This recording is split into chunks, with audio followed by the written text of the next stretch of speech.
Hi, everyone. My name is Laureline, and I'm pleased to welcome you to the National Academies of Sciences, Engineering, and Medicine, and to our monthly webinar series, Climate Conversations: Pathways to Action. Our conversation today will be recorded and available to view right here after the event.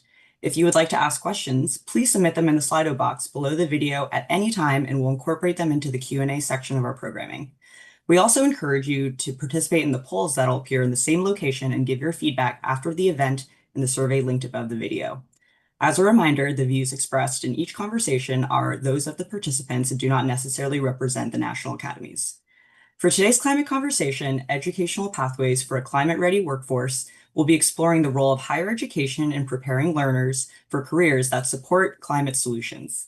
To kick us off, I'm thrilled to introduce my colleague, Rian Lundalberg, Director of the Board on Higher Education and Workforce, the program that oversaw a recent National Academies workshop, Higher Education's Path to Sustainability and Resilience. Thanks so much, Laura.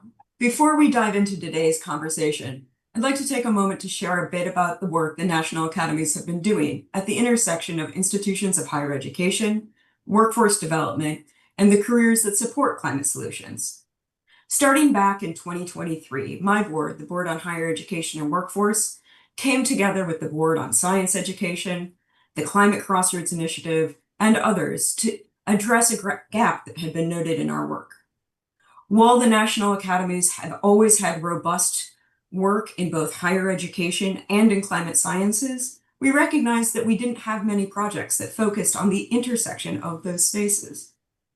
After consulting with many organizations that have been and continue to work directly in these intersections, and holding 2 sessions at the 2024 Climate Crossroads annual meeting, the Board on Higher Education pulled together and hosted a workshop on February 5th, 2025, on higher education's paths to sustainability and resilience. For one day, individuals across higher education, including surrounding communities, industry, and state and local governments, shared visions of collaboration and success, possible frameworks for cooperation and implementation, and potential partnerships for sustainability and resilience initiatives. A key theme from our discussion at that event, as well as before and since, has been the importance of the workforce and responsive workforce development programs that are able to integrate skills of resiliency and adaptability. In our conversations with current students and employers, we continually hear about calls for climate-ready skills and about the role that institutions of all types will need to serve in the preparation of workforces that are ready for the future. I'm excited about today's conversation and to hear the thoughts and insights from our moderator and our 2 speakers. 2 of the people you will hear from today contributed to our February event, and I'm interested to see how those conversations continue today. If you're interested in learning more, I encourage you to explore the links that are on the event page. But without further ado, let's get to today's event, and I am pleased to introduce the moderator for our conversation on educational pathways for a climate-ready workforce, Neil Leary. Neil has been the director of Dickinson's College Center for Sustainability Education since 2008. He supports the integration of sustainability content and pedagogies across the college's liberal arts curriculum through faculty professional development programs, curriculum development, and consultations. Neil, the floor is yours. All right. Thank you, Rian, and thank you, Laura. So the audience, thank you for joining us for today's conversation about preparing learners to participate effectively in transitioning energy systems and economies toward low and zero emissions of climate-changing pollutants, adapting to the changing climate, and building resilience to climate hazards.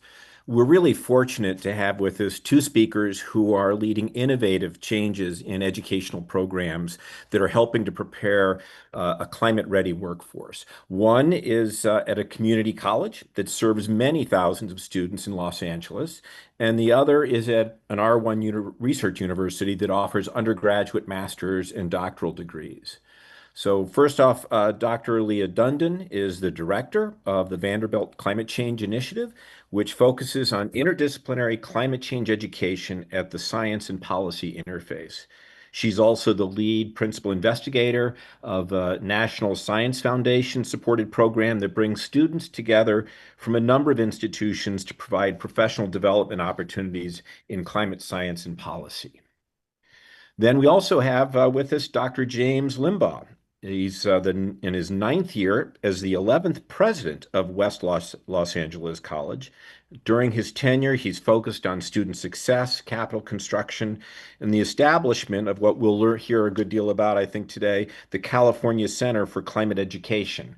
He's also focused on climate-focused academic programs, outreach, and student learning and experiences. So welcome, Leah and James. The plan is that the three of us will have a conversation for the first 40 or so minutes of the program, exploring different questions about a climate-ready workforce, what the needs are, and what we are doing and what can be done to develop that workforce. We'll then pivot from there to questions from the audience for the last about 25, 30 minutes.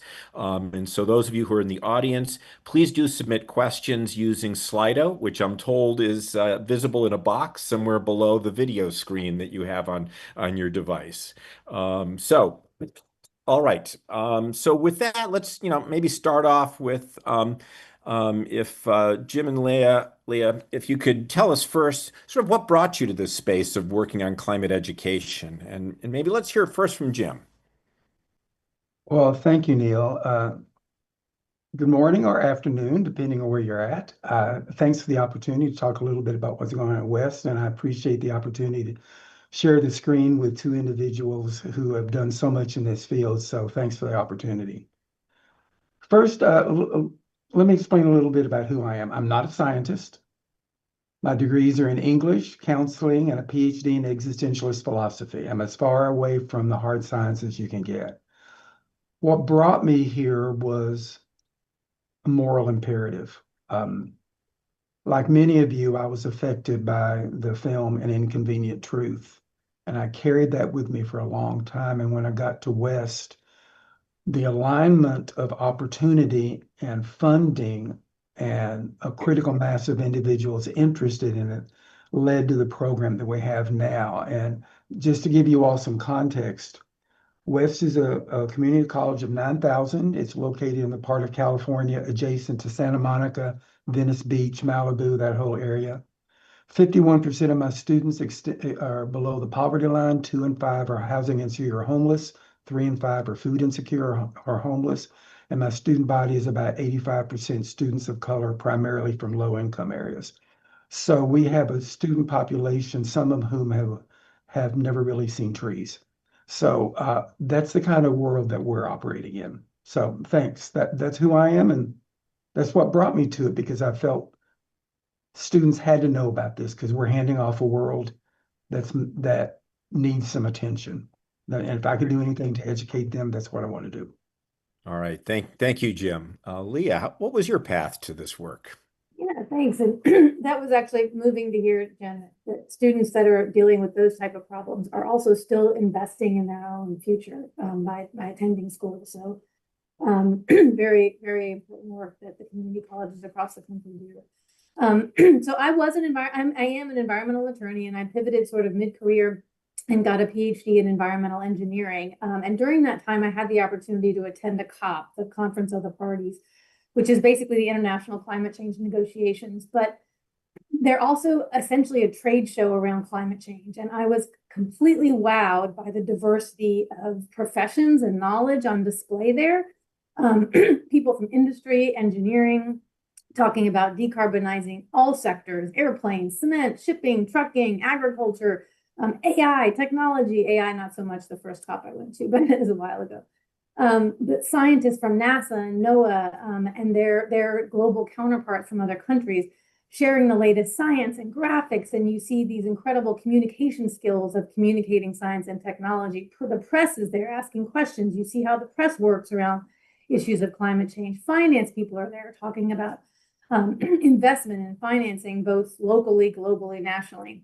So I was really inspired by this process, by so many people really trying to tackle these problems. But I also had my eyes open to energy poverty around the world in a way that I hadn't before, and realized this desperate need to get energy to millions of people that don't have it at all around the globe, or that don't have it reliably.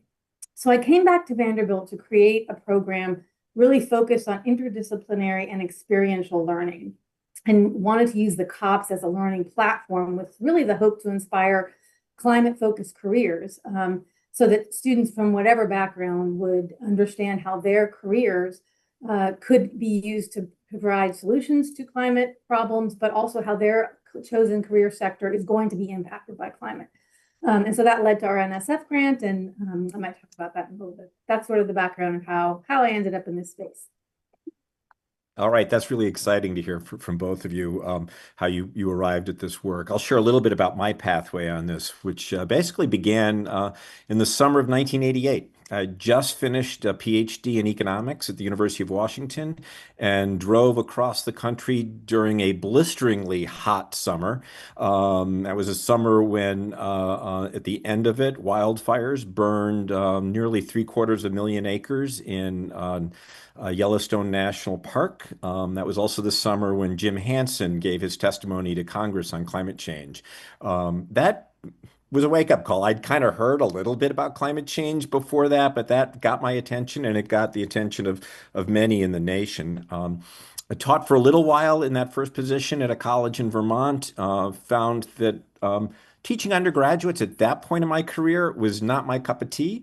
And so I wound up at the U.S. Environmental Protection Agency with a group working on climate change science, policy, economics. That led to international work with the Intergovernmental Panel on Climate Change, and then with a small group called START International, where I was doing work there that was, really, I found very motivating. We were working with scientists in developing countries, scientific institutions in developing countries, and basically serving as a resource to help them become engaged in global climate change research and work, helping them find funding, providing mentoring, providing training programs. So that was really valuable. Then I got recruited to be the founding director of Dickinson's Center for Sustainability Education, and I found that at that point in my career, this was the exact right time for me to be teaching undergraduates. That was I found that a very enjoyable thing to do. It's been a great time at Dickinson, and I'm looking forward to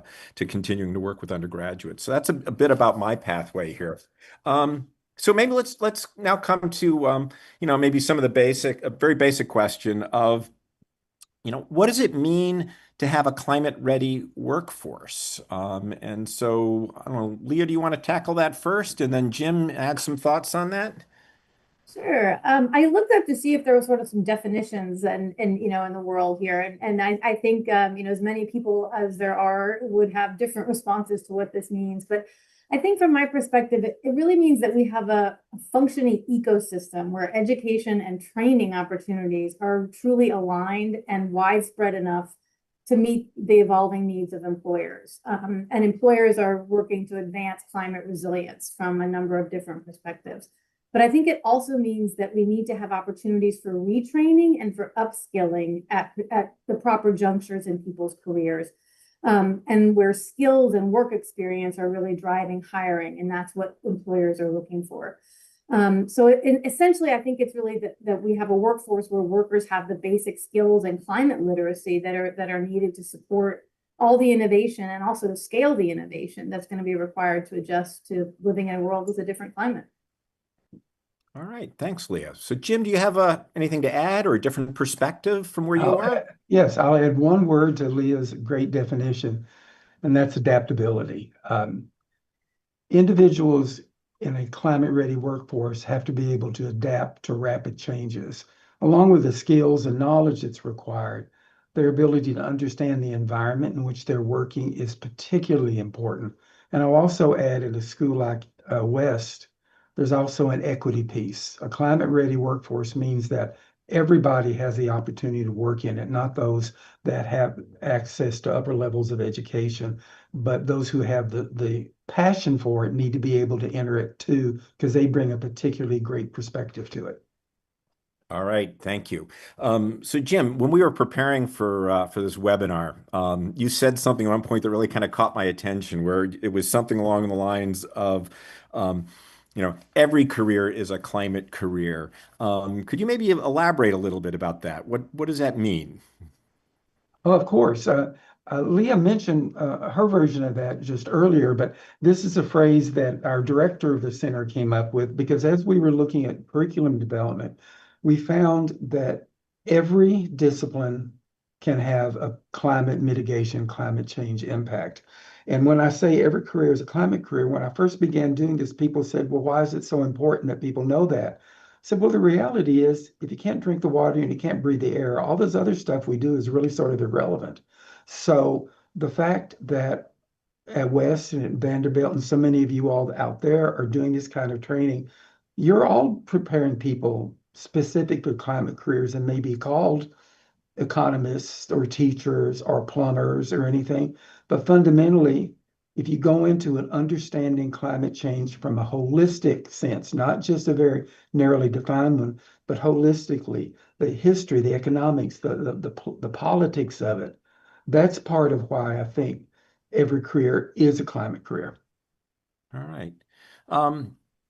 So let's talk a bit about the kinds of careers, jobs that we're talking about. So Leah, are we really talking about very specialized jobs that focus strongly on, climate change mitigation, renewable energy, resilient agriculture, or are we talking about integrating climate-related knowledge, skills, literacy across a wide range of job types, or maybe it's, an answer of like yes and both. Tell us a little bit about that, Leah.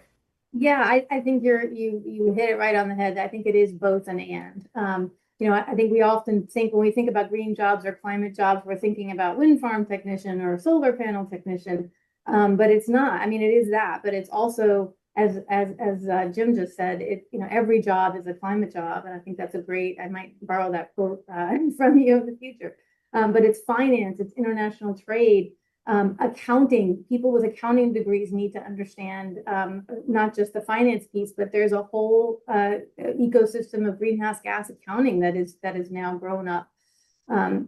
HR can be climate related jobs. So sort of being resilient and being able to adapt to this new environment is really going to be critical for most companies. And it means it needs to be integrated. Climate literacy as well as skills need to be integrated across I think an entire company.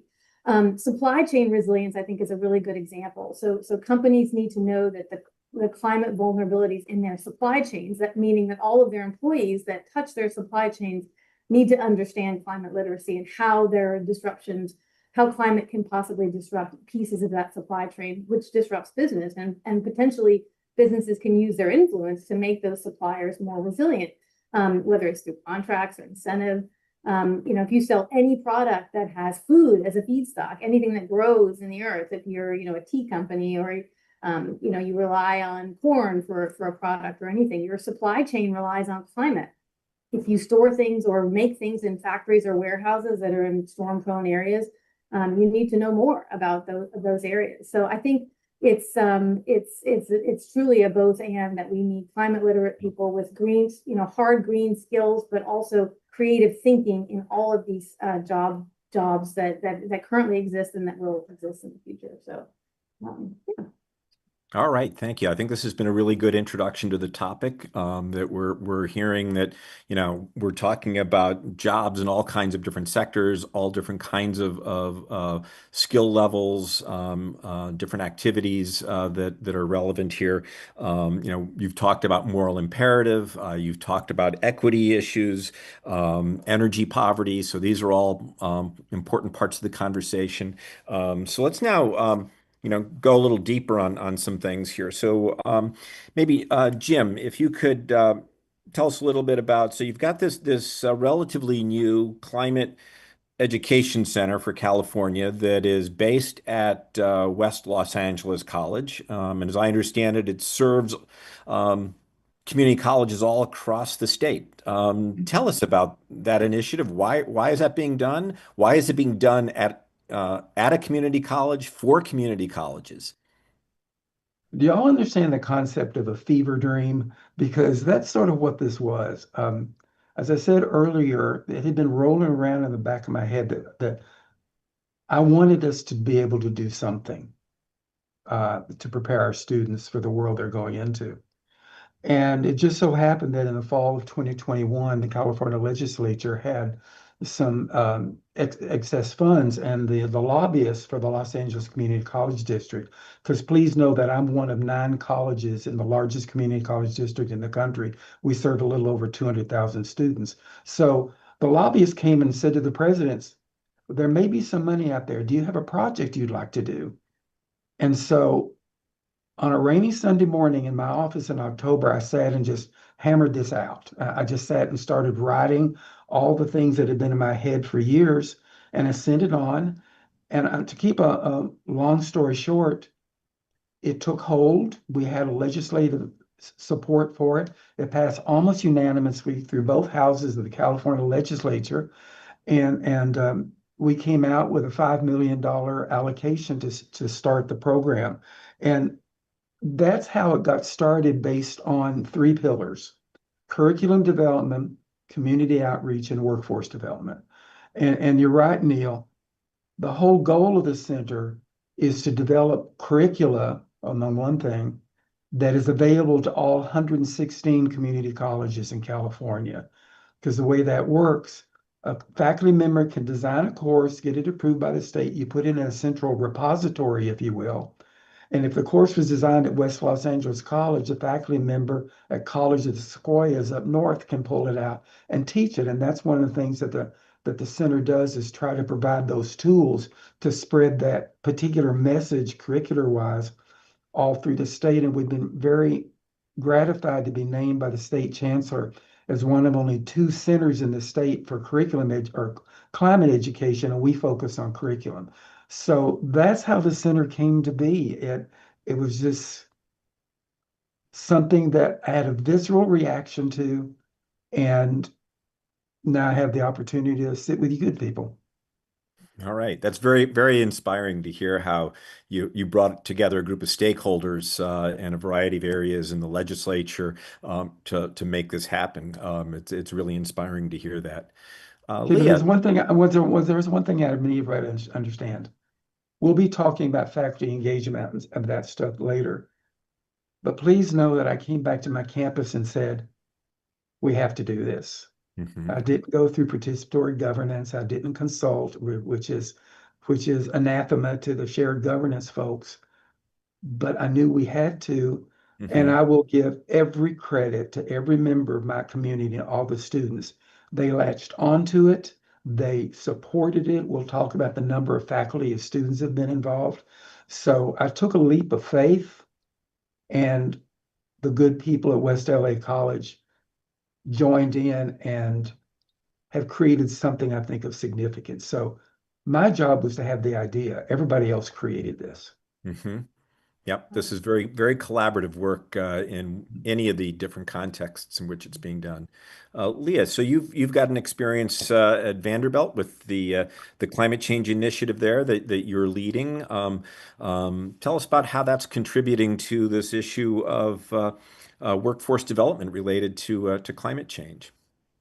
Yeah, so and I really appreciate Jim's comments about the curriculum, because I think that that is a big barrier. Is just there's teachers all over that would love to teach some of these things, but don't have the time to kind of start from scratch. And so having that resource is really phenomenal. I applaud that effort. I've spent many nights looking at for other people's syllabuses on the internet, so to see what people are doing. So I appreciate that. So VCCI, I think I mentioned, was started as an initiative to address a problem I saw, which is that climate change education at Vanderbilt and many universities was just very siloed on campus. You had the scientists teaching it. There was an English class actually teaching sort of literature, and people focus on very specific things like glaciers and but what I wanted a very broad, high-level class where every student, as I mentioned, from any major would graduate with understanding of how climate was going to impact them and their career, and how they could, and also to get them excited about the opportunities. The other trend I really saw, and it still exists, is young people are very demoralized about the state of the environment. With the benefit of some age and having done environmental law, I can look back and remind students that actually we've had a lot worse environmental problems in our country and kind of give them examples of before the EPA existed, before we had any environmental laws and what things look like. And we conquered those problems. And yes, there are more problems to conquer, but we have come a long way and we can solve complex problems. Climate change is unique in many ways, but we certainly have the tools to do it. So I wanted to get them also excited about the possibility of solving the problem, because students that feel hopeless about it are not going to invest in solutions or try to contribute to them. And so I really wanted to shift that narrative and get them excited about it. So we focus on a lot of networking. That is a huge part of what we do. And taking the students to the COPs to experience that conference is also about networking. And the NSF program I mentioned brings together specifically 4 different universities, one HBCU, Boston University, Michigan Tech, Tennessee State University, and Vanderbilt. The program is housed at Vanderbilt. And that actually grew out of another network that started with a bunch of students meeting, or faculty meeting each other at the COPs from all over the country and the world. So we now are part of a network called the Youth Environmental Alliance in Higher Education that has faculty and schools in it from Australia, from the UK, from Peru, and all across the US. And that networking has been incredibly successful. And you don't even maybe know how or why in the beginning, but just having those bi-monthly calls. We've collaborated on papers together. We give each other students opportunities for both career mentoring, and it just is it's really a great opportunity for career development as well as professional development. And so just one example of what we're doing this year in terms of the networking, but also interaction with professionals, is what I also really focus on in my class, is making sure students are hearing from experts in the field, not just professors, and about what is out there, what are the jobs of the future and of the current that they may be involved in.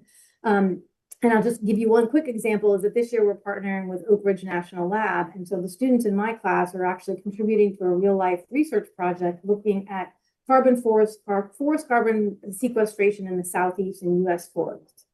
And they're doing the general sciencey things, but I also have assignments where they dive into the carbon registries and find out, what are the skills that you need to contribute to these projects all along the way. And I have people from some of those different steps in the projects come and speak, someone from the Nature Conservancy, and talk about some of the actual careers that are involved in carbon accounting and carbon projects and sequestration. So my goal is really for them to see the on the ground, who is doing what specific, so that they just get exposed to these skills and the careers that they might contribute to. All right. Again, another very inspiring story about what's going on at Vanderbilt and those that you're collaborating with. Something reminds me of, so here at Dickinson, we've got one of my colleagues who's a history professor and teaches courses on American and global environmental history. And she began incorporating more explicitly into her courses what she talks about, refers to as the history of solutions.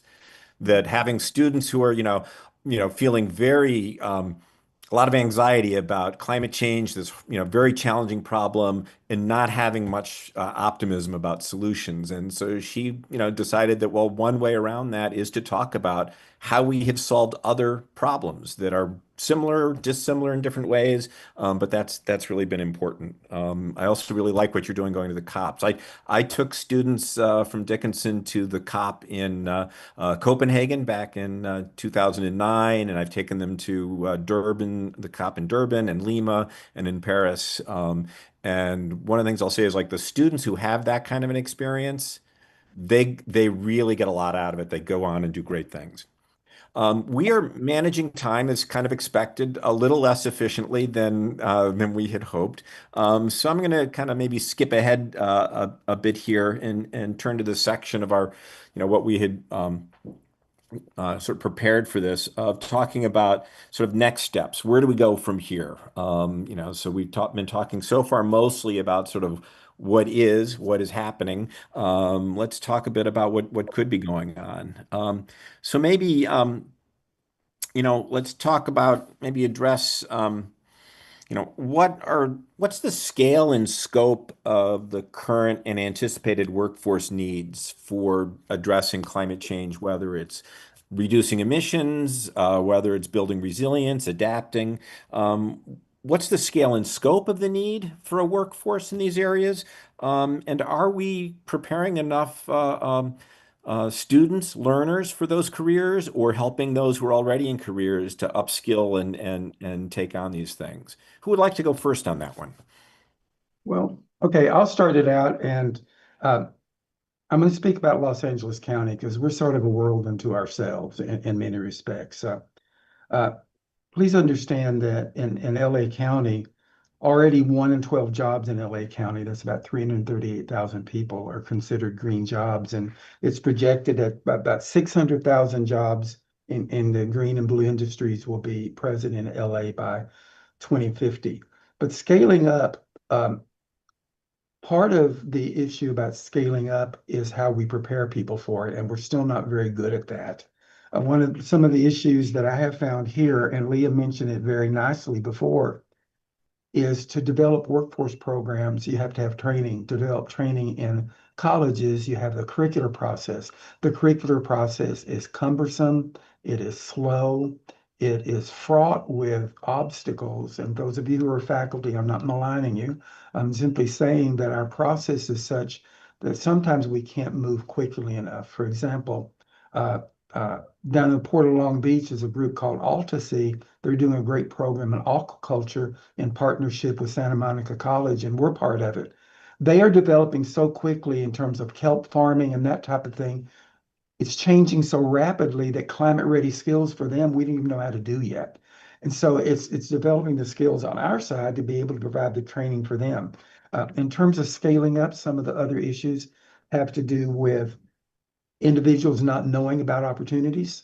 That's especially true in the sectors of individuals who are from underrepresented groups.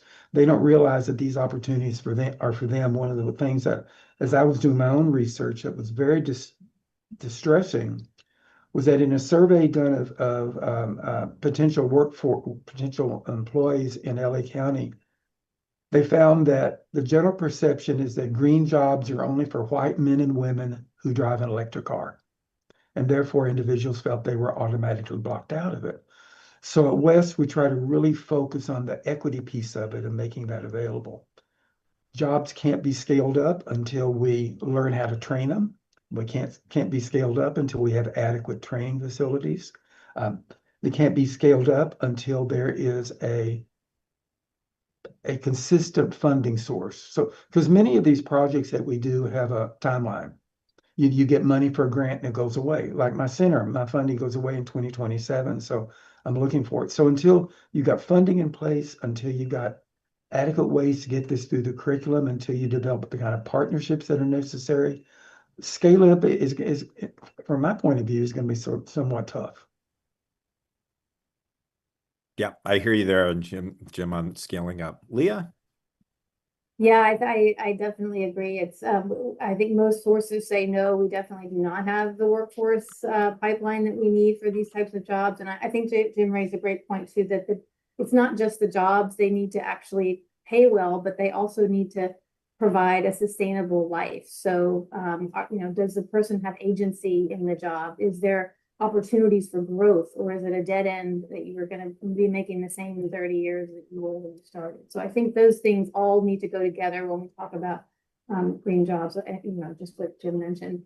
But just some examples of sort of these workforce needs that I pulled from my nuclear engineering colleagues here at Vanderbilt.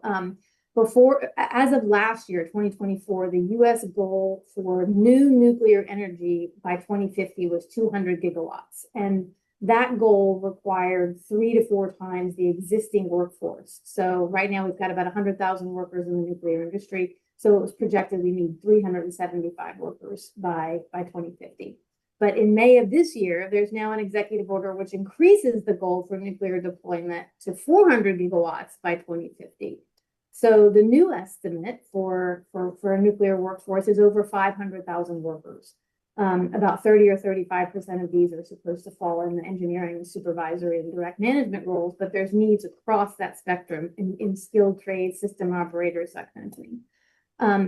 To put that in perspective, Tennessee, one state, and we have a burgeoning nuclear industry in Tennessee. In one state, graduated 45 bachelor's and 56 master degrees in nuclear engineering. So the need just in our state is about we're graduating about 100. We need about 2,700 annually with the community college 2-year degrees or BSs over the next 10 years. So that's about 28,000 over 10 years. So we are far, far short of that is the bottom line. And some of the things we've been discussing at Vanderbilt and conversations like this is the need to we don't need to just focus on, okay, we got to get more PhDs in nuclear engineering or masters in nuclear engineering. Instead, we need to give basic relevant skills, even if the degree is in general engineering or environmental engineering, but we need to build those skills into energy engineering, essentially, so that workers are coming out of 2-year or 4-year institutions with an ability to get more training on the job that's relevant. And then also in turning more to certificate programs. I mean, like Jim said, that curriculum change is like moving a glacier. It is just incredibly slow.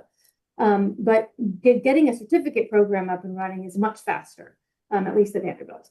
So I think having more reliance on certificate programs that employers then can really see, oh, I recognize that certificate from that school in that field, and I know they're going to be a good worker and going to be able to be retrained and continually retrained. So in December of this coming December, Vanderbilt and MIT and Clemson are hosting a 2-day summit workshop really focused on this. The first day is to get industry to talk to understand academics more, and then to really focus on how we're going to get there beyond the formally trained nuclear engineers, and how to partner with academia. And then the second day is going to be really focused on educators from 2- and 4-year colleges, for non-nuclear engineering and science programs, to look at how we increase these workforce opportunities. So something like that, I think, is a good model that could be done in any field, not just nuclear, that would really help contribute to workforce upscaling. Yeah. In Pennsylvania, there was recently a study that was done looking at workforce needs related to energy transition, climate change, and one of the striking things about it was most of the jobs that we're seeing as areas of growth, these are not brand new jobs in the sense of doing something new, different from before. It's things, and they're ones that don't require necessarily a college degree. Electricians who know, with an emphasis on energy efficiency and how do you electrify end use energy demands. HVAC workers who have a focus on efficiencies of systems, being able to install heat pumps, building trades of all kinds. So those were very much being emphasized. And so part of the challenge here is one of thinking about, where we already have programs to develop skills for those kinds of jobs in the trades, related areas. They exist, but they're being run in ways where they're not connecting with the issues that we're talking about. So part of the challenge is how do we bring these sorts of things into that context of education and workforce development. So I'm looking at our time again, and we're at the point where we should be starting on the questions from the audience, and I've looked through some of them, and we're fortunate that some of these questions are very similar to things that we had planned to talk about, or near enough. So I think maybe we'll pivot now to questions from the audience. So one question here that's intriguing is there a need to think about education and workforce development along the entire continuum from, kindergarten, 12th grade to, postgraduate? I know that neither of you are in that aspect of education, but maybe you have some thoughts about what we need to do to see that full continuum of, from, very early education, through higher education, and then maybe in vocational training areas. Any thoughts on that? Well, I'll give it a shot first. You have to handle that very carefully. We can introduce climate issues at the very beginning. For example, In our children's center, we're ripping out the entire playground and got $1 million grant to create a green playground with sustainably supported playground fixtures and that type of thing. The way I look at it is we begin with pathways from high schools. Once they get there, they start to develop their interest, and we've been working on that. Here, a pathway that will take from high school through my program and then to articulated agreements with four-year institutions. For me, my grandchildren are being introduced to it through their coursework, but not as a quick go get a job in a green and blue industry because they're still developing. I would feel uncomfortable saying you need to go after a job in this, but introducing them to options and letting them make their own decision, at least for me, and my role as an educator, makes more sense. It's all about developing the partnerships that help students understand how it's all connected. All right. Thank you, Jim. Leah? Yeah, I think it's definitely a great idea to start planting sort of the seeds of where the workforce pathways are, and in high school. I went to a public high school in Tennessee that at the time had a vocational school attached to it. And I found that experience really important. And they've since closed that technical school, I mean, the vocational part of that school. But it was I mean, we walked past the auto mechanic and the electrical people and every day, and it was just part of life, and it showed a lot of different opportunities for students. And about half my high school was not college bound, so and that's gone. So I think and I know there was a lot of controversy when they closed that, and so I think those are difficult decisions that communities have to have, but I think having those, especially if there's pathways to secure jobs for students that are not going to go to a four-year college, that can contribute to climate solutions and have a very sustainable salary your whole life. That is worth doing, and getting students excited about it from high school, I think is a key thing. I do work in the maritime industry as well on decarbonizing the maritime shipping industry, and maritime is, the most sustainable form of transportation for our goods.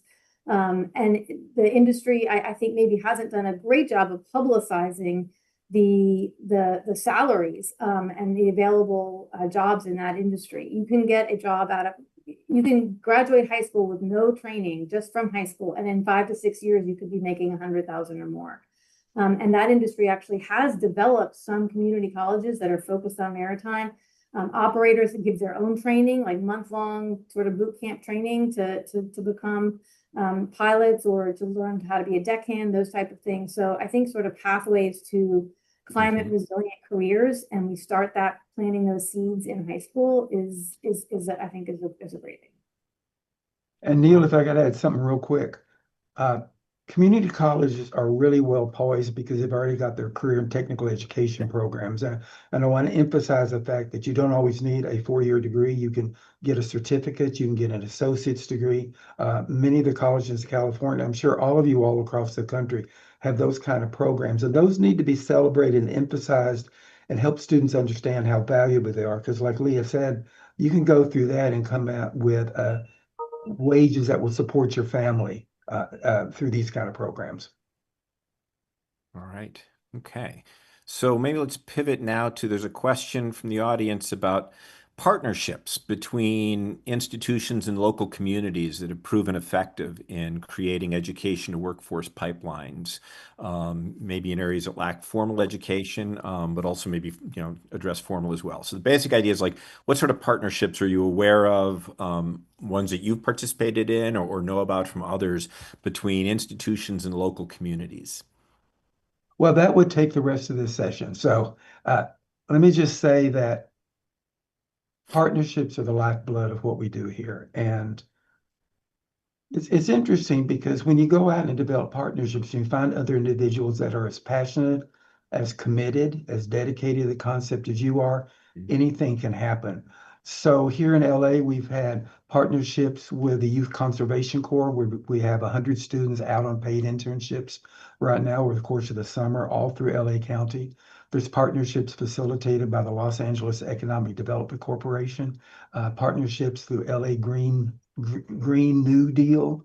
And let's not forget the important partnerships with nonprofit entities. That's where some of our students get their most meaningful experiences. I'll throw one quick sample in.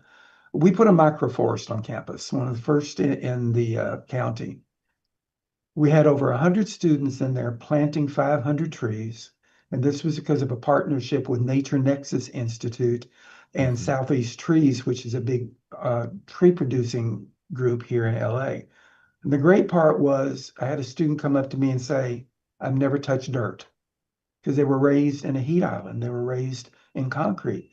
So without that partnership, that student would not have been able to say to me, and I'm going to come back and check on my tree.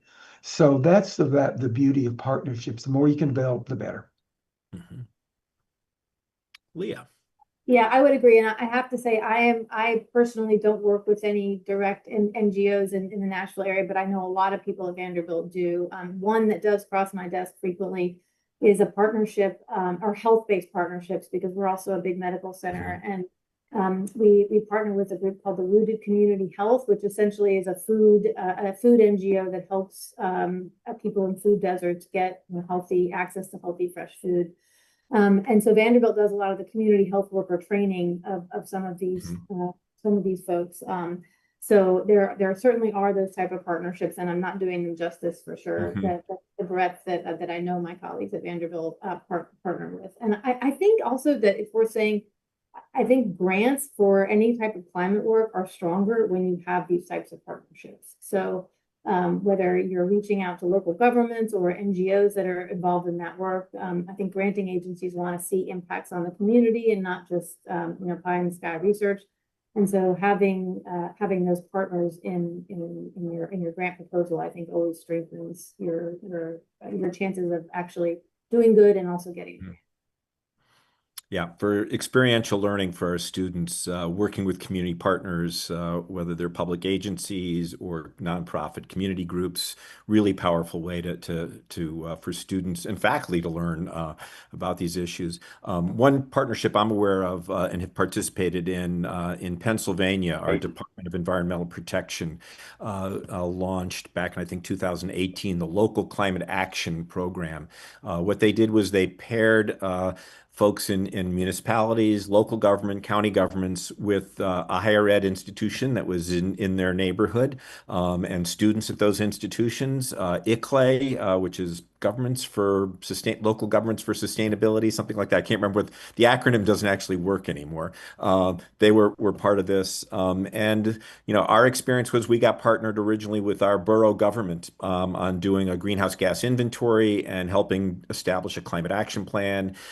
I and my students worked on that. We then the next year did the same kind of thing with the county, with Cumberland County, and that's a program now that Penn State University has kind of taken over from the state DEP, and is continuing to bring in new cohorts of municipalities and higher ed institutions. Okay, so there's a question here which we thought we might want to address. That's came in from the audience as well, and it says that with sustainability and climate becoming less of a focus for some institutions, seeing some of the politicization of these issues, pushback on these issues, can these kinds of programs on climate education and climate workforce development, can they survive? Are students still interested? Do they need to change in some way, or do we just persevere in what we're doing? Either one of you. Okay. A lot depends on where you're located. I'm fortunate. California, highly liberal. We continue to say the dreaded words DEI. Our climate efforts are going full bore, but I can't say the same for folks in other states. So unfortunately, because of the aforementioned polarization, it's going to lack in some locations, but not here in California. And I'm very fortunate in that respect. So I'm in Tennessee, so this is definitely, something we think about. But I would say that this is still absolutely going forward. I mean, number one, this is really just an energy security and national security and competitiveness issue. You do not have to say the word or even think about climate change to know that China is starting to outcompete us and has developed has been massively investing in clean energy tech and has a very large share of the supply chain. Do we want the whole world, which is moving forward towards electrification and cleaner energy, do we want them turning to China to purchase and for all of that technology, or do we want to be the ones leading this change? A good example is that Tesla is using BYD batteries, BYD being the sort of famous Chinese electric car company. Tesla's using their batteries in some of their cars because they're better and cheaper. And that's so none of that, you don't have to use the word climate to think about, well, maybe we need to be more competitive in this area. The other thing is that the IRA has is law and has put a lot of money. I know that there's some has been pulled back or I'm not exactly sure what the current status is, but it is the law and it was passed by Congress and it still exists. And has already invested significantly in a massive infrastructure shift and is expected to really create a lot of jobs that will provide for more resilient and cleaner energy sources and infrastructure. So I think we should expect to still have huge green jobs regardless of the federal administration that's in place. And these are things that are in the pipeline already. And that makes sense from a business perspective. I mean, I think like Jim said, every job is a climate job. It really just means every job, you want every job to be sustainable and have a good economic return for both the employer and the employee. And those things I think are here to stay.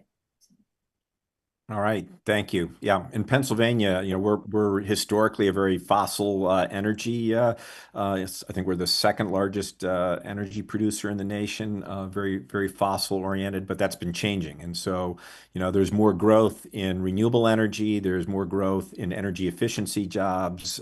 So I think Pennsylvania is a place where there are these tensions, but I think the reality of where the market is going, where private businesses are looking for where they're going to see opportunities.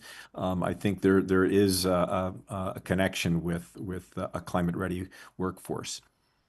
There's a question. One question is addressing issues of, say, faculty development, course development kinds of things, strategies that are being used to integrate sustainability, climate change into courses. How do we support faculty in doing these kinds of things? At Dickinson, that's basically my job. And we run workshops for our faculty on integrating content and pedagogies, experiential learning pedagogies, for folks who are teaching anything from religion courses and business courses, economics, to ecology courses and environmental science courses, the full gamut. So, the basic strategy is one, just, bringing faculty together to talk with each other. So when we do these workshops, I'm not teaching our faculty what to teach or how to teach. I'm bringing together maybe a group of, a dozen faculty members from 6 to 7 different disciplines. And we have a conversation together about how to do this and do it well. We have some funding for small grants to support faculty doing research, particularly with students in these areas. So that's part of what we do here. I don't know, what's the experience of, so Jim, you had to, mention earlier about faculty development issues at West Los Angeles College. What are some of the things that you've been pursuing to involve your faculty? We established a series of academic development grants, which provide each of the faculty members a stipend to either design a new course or design a set of modules. As of right now, 33% of my 110 faculty have participated. We have several brand new courses on the books as a result. The other interesting part about scaling that up is in partnership with our Sustainable Environment Institute. This has now been spread through the 9 colleges where we have over 150 faculty that are all working on course development. So providing individuals the incentive, providing them the support, because the director of my center also provides support, developing a community of practice where they can all sit and talk about it.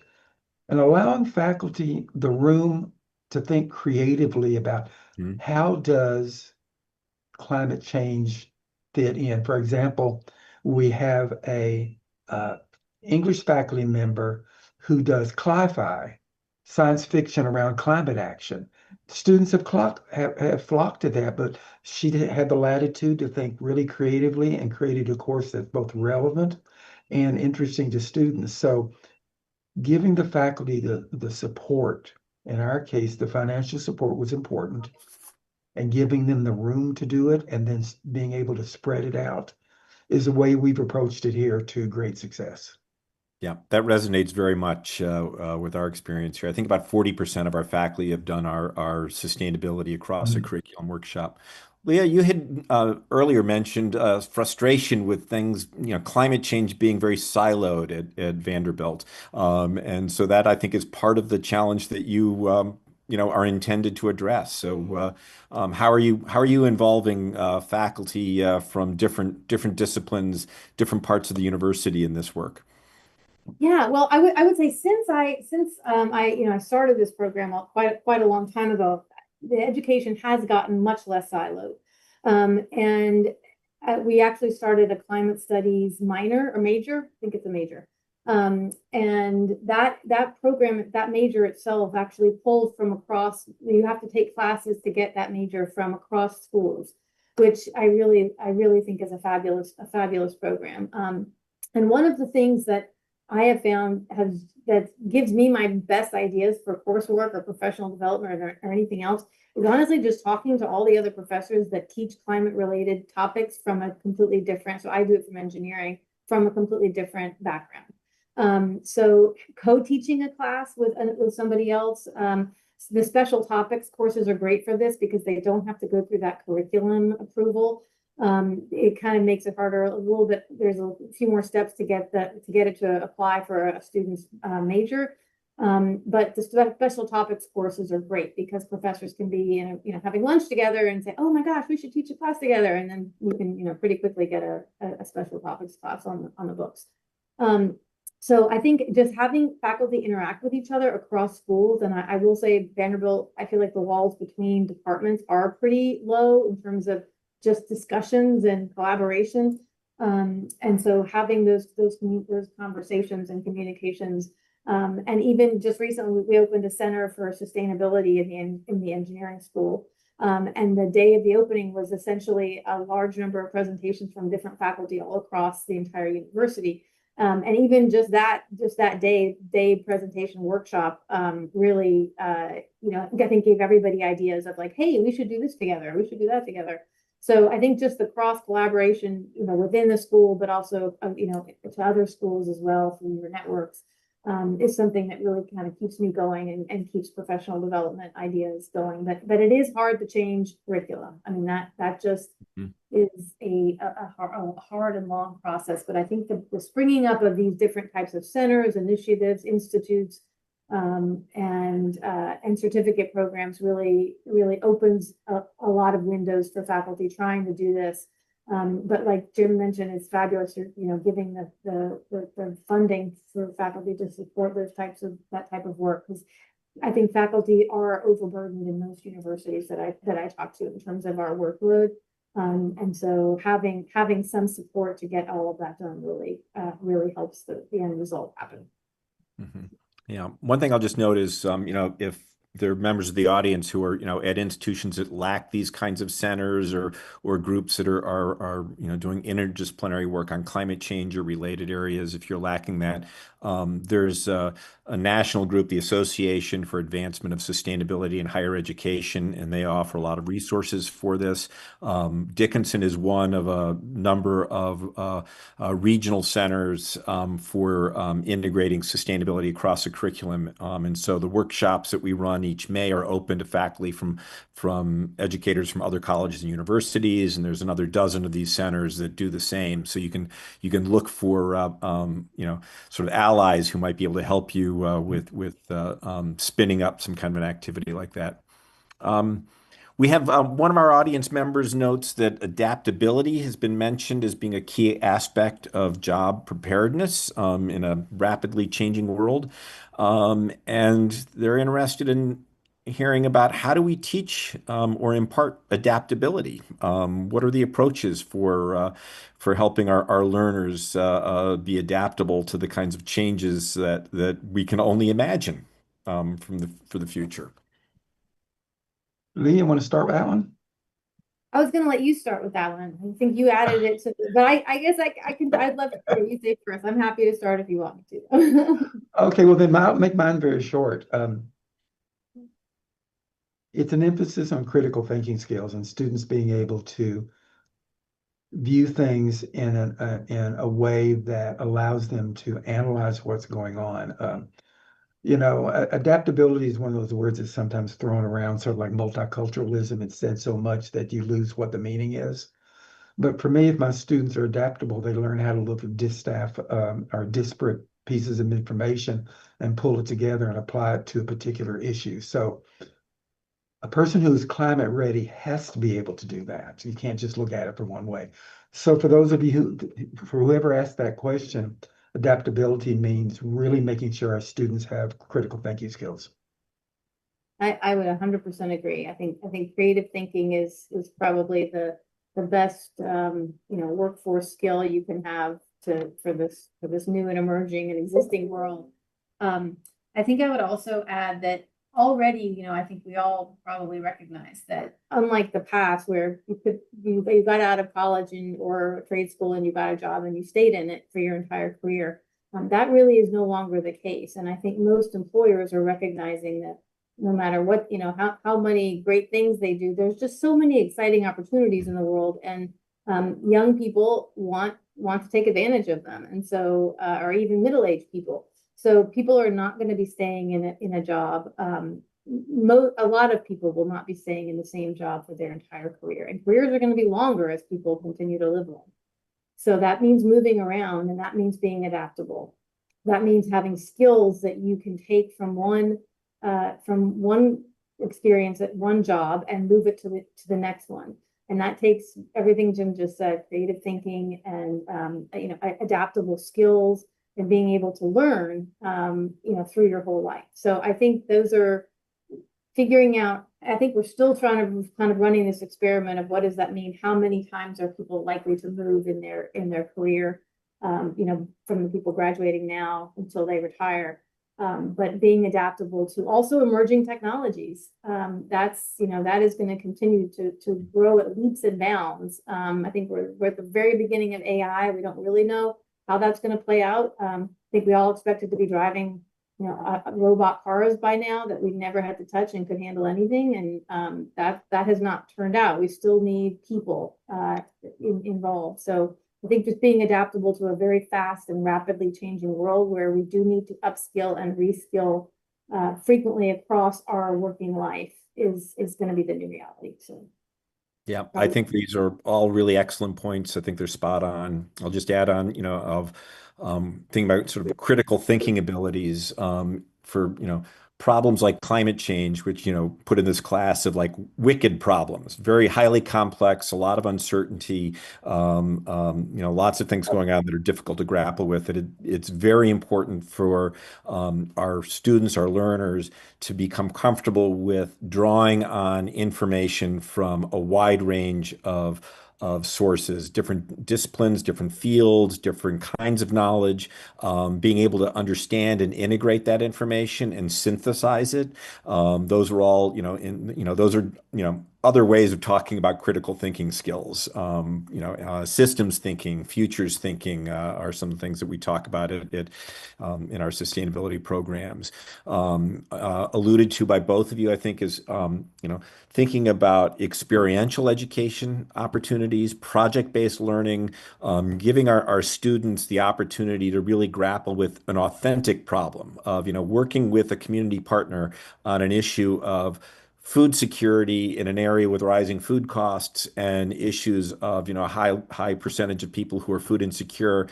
There's so many aspects that come into that, and climate is one little piece of it. How do you develop the skills to be able to address those? And so giving our students, opportunities to work on those sorts of authentic problems, getting feedback from people in the community, getting feedback from outside experts is really key. Can Let's I just see. add one Yeah. thing to that?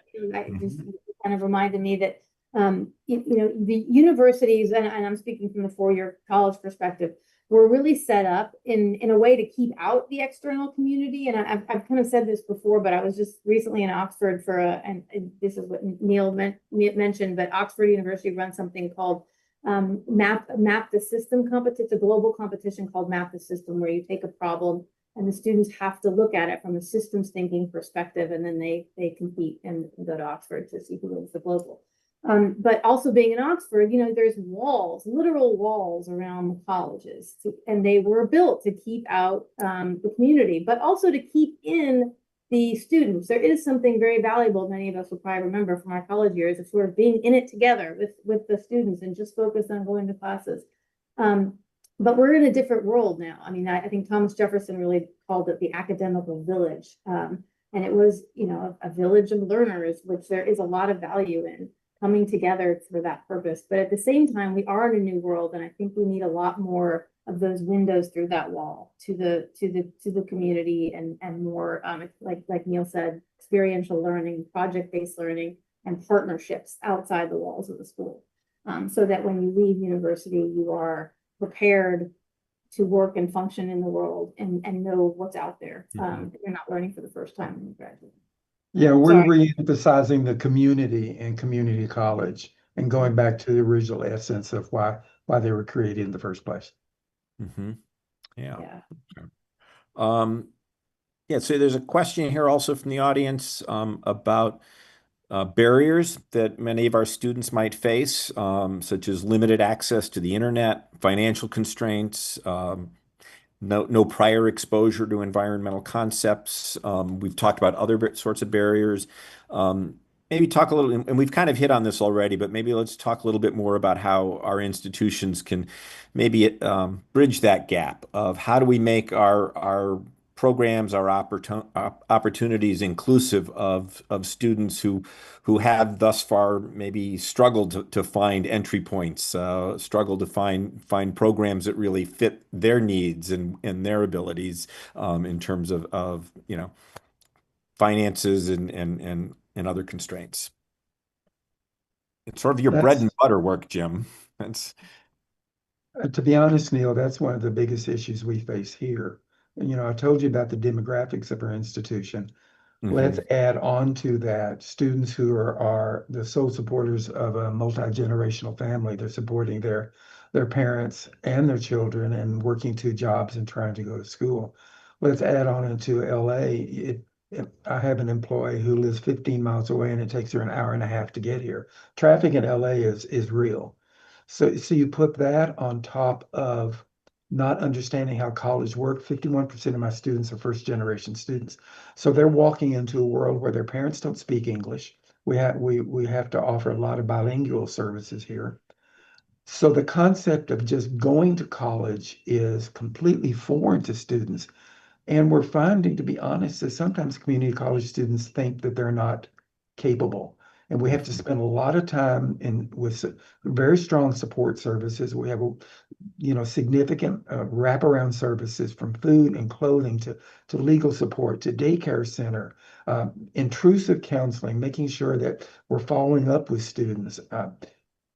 Those are the kind of barriers that my students face simply because many times socioeconomic class combined with not knowing what they know college can help, but they don't know how to get there.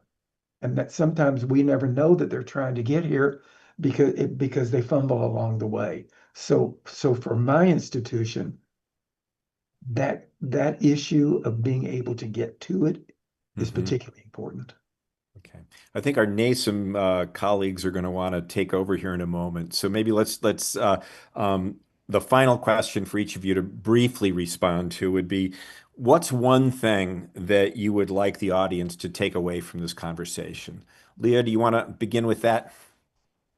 Sure, and I guess I'll try to be quick, but I think basically that I have a lot of optimism about our ability, regardless of where you stand on climate change or policy, just simply that this makes sense, addressing these issues and building a workforce that is competitive, that provides for national security needs, is important, and it's exciting because it will make us all breathe cleaner air, have less illness, and be more competitive globally. And so I think I'm very optimistic about our ability to get young people excited about these type of jobs, let them share the access of what type of jobs are out there. I think that's why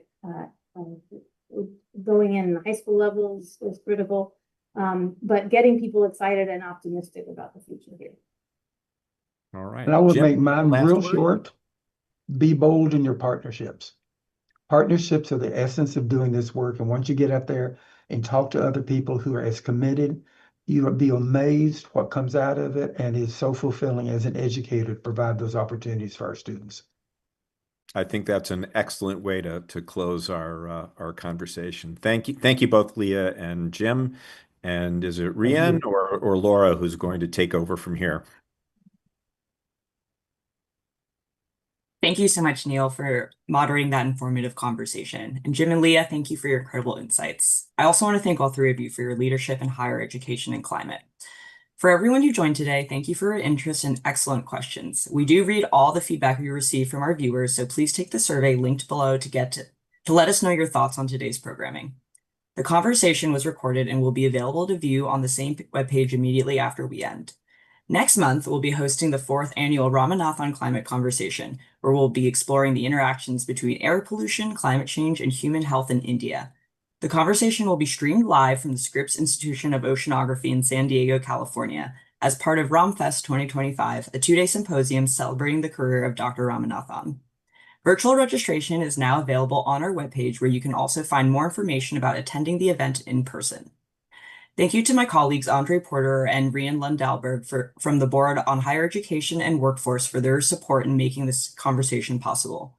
We encourage all of you to continue following their work as they begin the next phase of studying higher education's role in sustainability and resilience. As always, a big thanks to all my National Academies colleagues who support today's event behind the scenes and made it possible. Take care, and we'll see you again in September.